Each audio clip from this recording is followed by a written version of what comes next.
Il contratto è fermo da 2 anni. La trattativa, che sembrava a buon punto, si è bloccata lo scorso 18 dicembre. Per questo una cinquantina di lavoratori delle telecomunicazioni e del call center del Veneto si sono ritrovati simbolicamente a Padova davanti alla sede di Confindustria nella giornata dello sciopero nazionale del settore. Nessuna rassicurazione per ora, la mobilitazione è pronta ad andare avanti.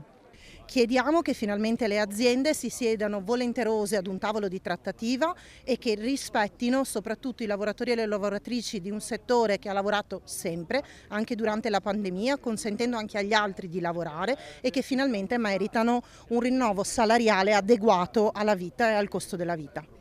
Negli anni abbiamo fatto un sacco di sacrifici, abbiamo perso moltissimi posti di lavoro, però il nostro lavoro per chi rimane non viene mai riconosciuto. Oggi come oggi poi ci sono i furbetti, quei imprenditori che pur di avere la loro barca, la loro casa al mare, cosa fanno? Cambiano il contratto e vanno ad applicare ai lavoratori un contratto ancora peggiorativo.